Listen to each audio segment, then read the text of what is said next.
Bismillahirrahmanirrahim. Assalamualaikum warahmatullahi wabarakatuh. Nama saya Devina Malva Putri Medita Subronto dari Program Studi Hukum Tata Negara kelas A tahun 2021. Di sini saya akan mempresentasikan mata kuliah Bahasa Indonesia dengan judul Pengorganisasian Tulisan Akademik bagian 2. Yang akan dibahas di sini ada yang pertama sistematika pembahasan, yang kedua ada tinjauan pustaka, yang ketiga ada landasan teori, yang keempat ada metode penelitian, yang kelima analisa pembahasan, yang keenam penutup atau kesimpulan. Yang pertama, sistematika pembahasan. Sistematika pembahasan adalah suatu penjabaran secara deskriptif tentang hal-hal yang akan ditulis secara garis besar, terdiri dari bagian awal, bagian isi, dan bagian akhir. Untuk bagian awal, format sistematika penulisan ini berisikan beberapa unsur yang mengandung gambaran dari isi karya tulis. Lalu di bagian akhir merupakan data-data pelengkap pembuatan makalah. Manfaat sistematika pembahasan. Yang pertama ada memiliki andil atau kontribusi dalam hal atau objek yang dijadikan bahan penelitian dan bisa dijadikan referensi untuk kedepannya. Yang kedua, penelitian bisa dijadikan bahan masukan dan acuan sebagai objek penelitian supaya kedepannya bisa lebih baik lagi. Yang ketiga ada bermanfaat bagi masyarakat umum dalam menilai objek penelitian yang berhubungan dengan masyarakat.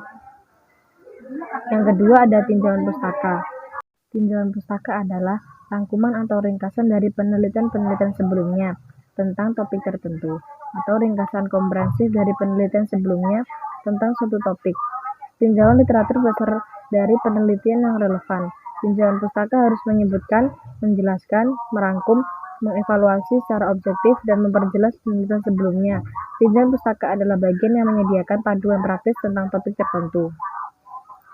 Manfaat dari tinjauan pustaka: A. Memperjelas, menguraikan variabel penelitian agar tujuan penelitian dapat tercapai. B. Memberikan batasan penelitian dengan cara menunjukkan variabel terikat yang relevan dan yang tidak relevan. C. Memberikan pedoman penelitian dari data yang dikumpulkan. D. Memberikan pemikiran penelitian agar sesuai dengan tujuan penelitian. Yang ketiga ada landasan teori. Landasan teori adalah sebuah konsep dengan pernyataan yang tata rapi dan sistematis. Memiliki variabel dalam penelitian karena landasan teori menjadi landasan yang kuat dalam penelitian yang akan dilakukan. Pengertian lain dari landasan teori adalah perangkat definisi, konsep, proporsi yang telah disusun rapi dan sistematis tentang variabel dalam sebuah penelitian. Landasan teori ini akan menjadi dasar yang kuat dalam penelitian yang akan dilakukan. Fungsi dari landasan teori, yang pertama ada menyusun dan meringkas pengetahuan di bidang tertentu. Yang kedua, peristiwa yang terjadi diberikan keterangan sementara. Yang ketiga, sebagai pengembangan pengetahuan dalam tulisan. Yang keempat, ada metode penelitian. Pengertian metode berasal dari bahasa Yunani yaitu metodos, yang berarti cara atau suatu jalan. Metode merupakan kegiatan ilmiah yang berkaitan dengan suatu cara kerja untuk memahami suatu objek penelitian sebagai upaya untuk menemukan jawaban yang dapat dipertanggungjawabkan secara ilmiah termasuk keabsahannya. Lalu metode penelitian adalah suatu cara ilmiah mendapatkan informasi yang substansial dengan tujuan dapat ditemukannya, dikembangkan, atau dibuktikan suatu pengetahuan tertentu sehingga pada gilirannya dapat digunakan untuk memahami masalah tertentu. Lalu ada pendekatan metode penelitian. Pendekatan metode penelitian ada dua, yaitu pendekatan kualitatif dan kuantitatif. Pendekatan kualitatif ada A. Metode etnografis, B. Metode historiografis, C. Metode fenomenologis, D. Metode studi kasus, E. Metode teori dasar, F. Metode studi kritis. Lalu pendekatan kuantitatif ada metode deskriptif, metode komparatif, metode korelasional, metode survei, metode ex post facto, metode tindakan. Lalu manfaat metode penelitian, yang pertama ada mengetahui arti dari pentingnya penelitian. Yang kedua, memilah hasil-hasil penelitian. Yang ketiga, dapat melahirkan sikap dan pola pikir yang skeptis, analitik, kritik, dan kreatif. Yang kelima, pembahasan atau analisa. Analisa adalah aktivitas yang membuat memuat sejumlah kegiatan seperti mengurangi, membedakan, memilah suatu untuk digolongkan dan dikelompokkan lagi menurut kriteria tertentu, kemudian dicari kaitannya dan ditafsir maknanya. Dalam definisi lain, analisis adalah proses menyadari sesuatu dengan teliti dan hati-hati, atau menggunakan data dan metode statistik untuk memahami atau menjelaskan hal tersebut.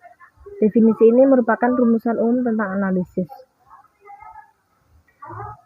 Fungsi dan tujuan analisis. Yang pertama, ada analisis berfungsi untuk menguraikan sesuatu menjadi komponen-komponen kecil yang diketahui hubungan-hubungannya. Kemudian uraian komponen tersebut dapat lebih mudah dipahami. Yang kedua, analisis bertujuan untuk memperoleh pemahaman lebih mendetail mengenai suatu hal. Yang ketiga, analisis juga memiliki fungsi dan tujuan untuk menentukan keputusan. Keputusan dimaksud di sini adalah berdasarkan dugaan, teori, atau prediksi dari sesuatu yang telah dipahami dengan metode analisis. Jenis-jenis analisis dikategorikan berdasarkan penggunaannya. Perbedaannya, jenis ini tergantung metode penelitian atau pengumpulan informasi yang diterapkan. Ada jenis kuantitatif. Yang pertama, ada analisis deskriptif. Yang kedua, analisis komparatif. Yang ketiga, analisis korelasi. Yang keempat, analisis kausalitas. Yang terakhir, ada penutup atau kesimpulan. Secara umum, pengertian kesimpulan adalah pernyataan yang diambil secara ringkas dari keseluruhan hasil pembahasan atau analisis. Dengan kata lain, kesimpulan adalah hasil dari suatu pembicaraan. Kesimpulan menjadi bagian sangat penting dari setiap karya tulis ilmiah. Kesimpulan adalah rangkaian akhir dari akhir bab yang disusun dari karya tulis, di mana penulis memberikan pendapat dari semua apa yang telah dibahas, sehingga poin-poin yang ada bisa lebih tepat sasaran dan berguna. Kesimpulan juga memungkinkan penulis untuk mengungkapkan apa saja yang penting mengenai ide dalam sebuah tulisan dan bisa mendorong pembaca meraih perspektif baru mengenai subjek tema yang akan dibahas. Metode kesimpulan di sini ada 3. Yang pertama, metode generalisasi. Yang kedua, ada metode analogi. Yang ketiga, ada metode korelasi. Mungkin cukup sekian dari saya, kurang lebihnya mohon maaf. Assalamualaikum warahmatullahi wabarakatuh.